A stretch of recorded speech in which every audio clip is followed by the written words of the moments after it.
एक लड़की गलती से एक बैच को छू लेती है और अचानक उसके सामने एक बिल्कुल अलग दुनिया प्रकट हो जाती है, जिसे देखकर वो हैरान रह जाती है। लेकिन जैसे ही बैच जमीन पर गिरता है, वो तुरंत वापस पृथ्वी पर आ जाती है।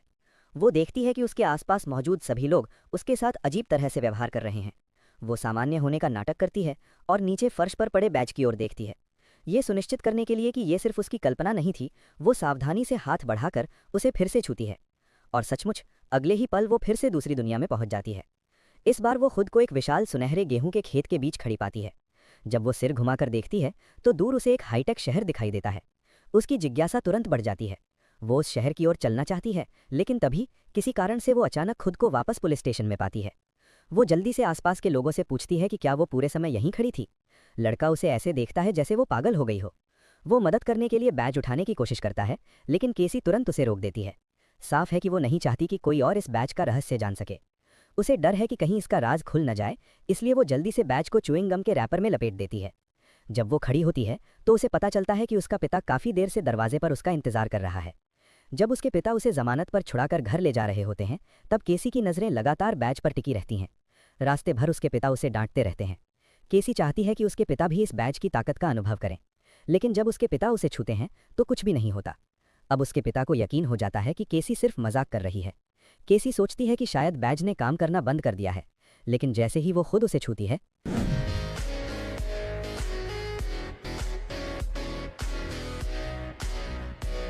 You're not saying this? Stop it! केसी को इस तरह अजीब व्यवहार करते देखकर उसके पिता तुरंत बैज छीन लेते हैं और उसे अपने पास रख लेते हैं। उस रात जब उसके पिता सो जाते हैं, केसी चुपचाप उनके बिस्तर के पास रखी नाइट स्टैंड खोलती है और उसमें खोजने लगती है। उसे खुद भी पक्का नहीं होता कि बैज वहीं है या नहीं, लेकिन अगले ही पल उसके सामने फिर से वही सुनहरा गेहूं का खेत दिखाई देने लगता है। उत्साहित होकर केसी हाईटेक शहर की ओर चलना शुरू करती है, लेकिन अचानक उसे एक अदृश्य दीवार रोक लेती है। वो उसे कई बार छूकर समझ जाती है कि वो दरअसल उसके पिता के कमरे की दीवार है। फिर वो हाथों से दीवार को छूते हुए आगे बढ़ती जाती है, जब तक कि आखिरकार उसे दरवाज़ा नहीं मिल जाता। इसके बाद वो पूरे आत्मविश्वास के साथ शहर की ओर चल पड़ती है, लेकिन तभी वो अचानक दूसरी मंजिल से पहली मंजिल पर जोर से गिर जाती है। वो फिर से बैज उठाकर यात्रा करना चाहती है, लेकिन घर में बहुत भीड़ है, इसलिए वो जल्दी से अपने पिता का एक मौजा उठाती है और उसके अंदर बैज को लपेट देती है। फिर वो अपनी साइकिल उठाती है और चुपके से घर से बाहर निकल जाती है। सड़क पर पहुंचकर वो फिर से बैज को छूती है और उसे पता चलता है कि वो अभी भी काम कर रहा है।